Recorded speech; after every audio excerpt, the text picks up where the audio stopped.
Hello, my friends. You might be getting ready for the PMP exam. I've got a solution to help you to really master content in what we call the 5 process groups of initiating, planning, executing, monitoring, and controlling and closing, and also these 10 knowledge areas. Project management in the PMP exam world is not as hard as it used to be. It used to be very laborious. But the PMI has cut out a lot of what was on the exam before. What you do need, instead of that infamous table on page 25, is my cheat sheet. Because my cheat sheet breaks down project management into tinier to understand pieces. Basically, simplified project management language so that it sounds like everyday English. So I want you to journey with me as I explain to you a project I worked on. This project was an implementation, and it started off with this. The project had to be authorized, right? And I, the project manager, had to be given the authority to apply resources to the project. Now, one of the things my boss said is, just because you're the project manager, be careful. You can't talk to anyone anyhow. He probably knew I had an opinion about everything, so he warned me. And that takes us to this. You see what it says here?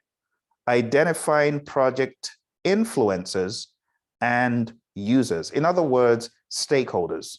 So that's the next thing you do as a project manager. Your exam is going to test your understanding of project chartering, that one, and identifying stakeholders, understanding who your project could affect and who could be affected by the project. When you've got all of that down, you go into this. One, you develop a plan for the entire project, but it's not a plan that's developed overnight.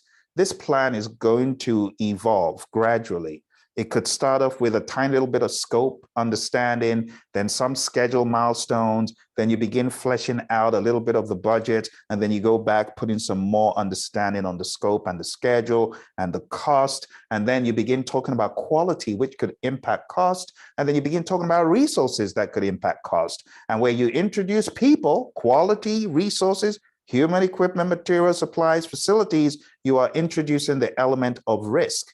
You're also introducing feedback loops in communication.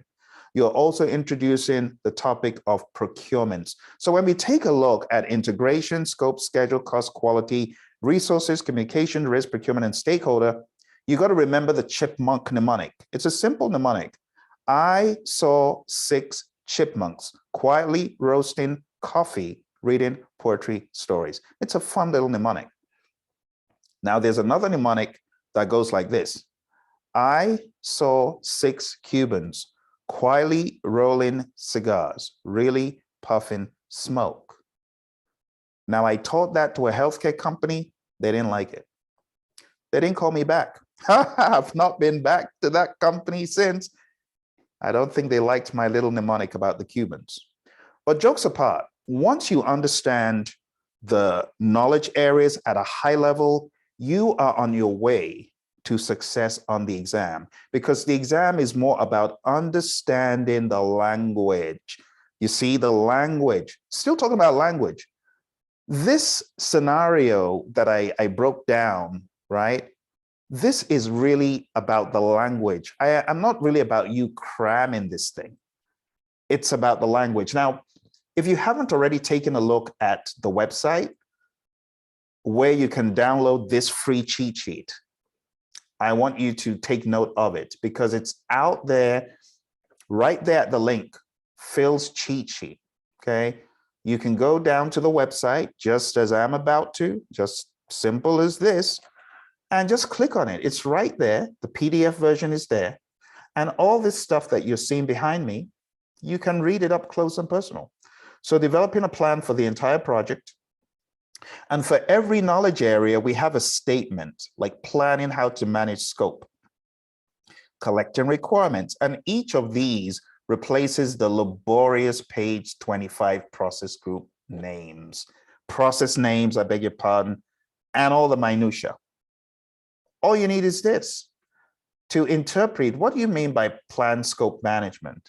Well, plan scope management really means, are you ready?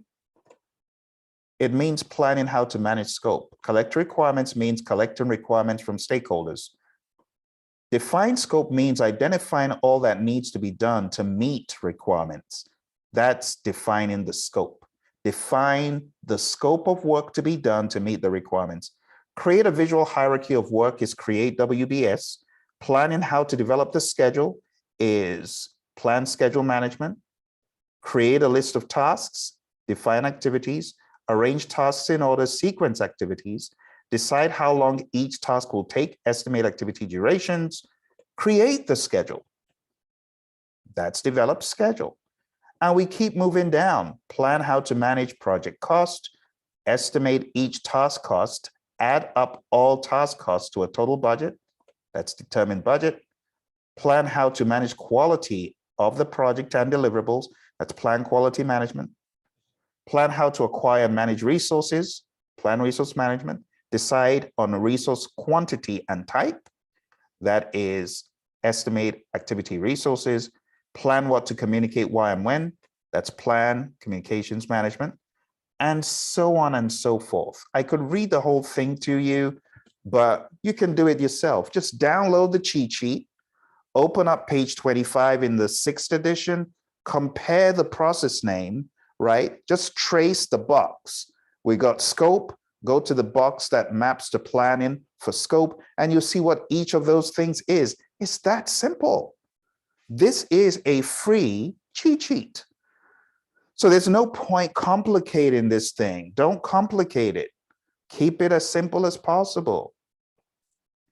When you understand the English and what the project manager does in planning, what the project manager does in executing the plan, and what the project manager does in monitoring and controlling, and in closing, right? In closing. When you understand all that stuff, the picture becomes easier. You understand the English.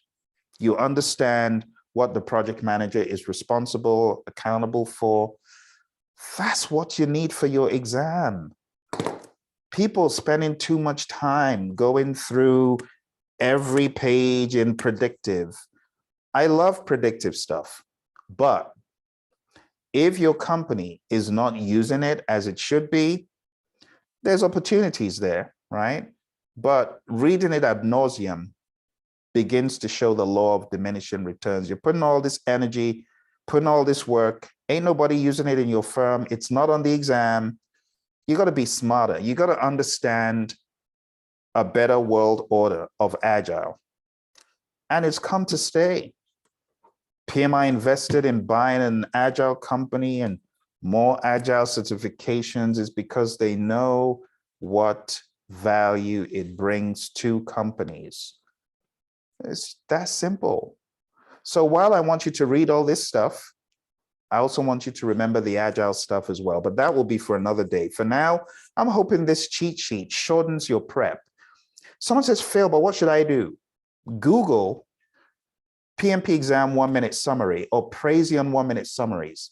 Look for my 1-minute summary videos, watch them, go through this cheat sheet. You can see we almost went halfway in less than 10 minutes.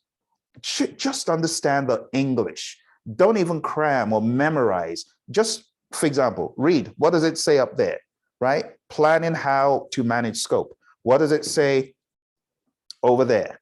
Direct and manage the project work. All right, I see. Just reminders of the responsibilities of the project manager. Okay. When you get to that level of understanding, you are on your way to acing the exam, because the exam is going to build on this lingo and say, what should you do if you encounter a problem? Solve it. Move the situation forward. What do you do if someone is aggressive and belligerent? Be the bigger person. What do you do if someone is unkind and unfair? You be fair. What do you do if someone asks you for help? Help them. What do you do if there's a bottleneck? Understand the bottleneck, change request. What do you do if someone wants to change a sprint midway? Should you give them free rein, or should you say, hold up, what are you looking for? Of course, the latter. Hold up, what are you looking for? We're airborne. You can't open the plane of this thing. You can't open the door of this plane. Tell us what you want and let the product owner decide if that is feasible and if that is even sensible. So all of this is to tell you, just do it, especially if you've prepared solidly in Agile. If you have not, I would like to encourage you to look into my half-day boot camp. In the half-day boot camp, we don't go over all of this stuff. No. You want to know what we go over? Just Google PMP exam content outline, okay? I'll show you what we cover, and it's for a reason. If you look at how the PMI have set up the PMP exam, they've set up the exam to cover this very unique syllabus. A lot of people don't know this is the blueprint on which the exam is based.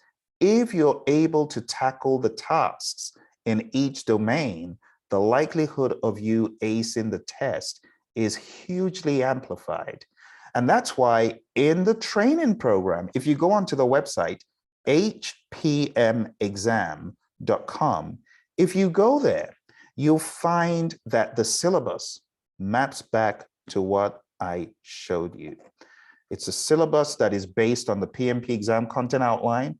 We cover people, process, and business. We've got one starting on Sunday. It's just 4 hours, but I'm telling you, it's like a 20-hour course packed into 4 hours. You're also going to get a course in a book. And the course in a book is called PMP Exam Immersion. I highly advise you, my friends, to go on down to hpmexam.com and find out when the next training program is, because for many of you, the difference between success and stalling is this 4-hour interaction, okay? But if nothing else, don't forget to download that cheat sheet. You take care, my friends. Talk to you soon.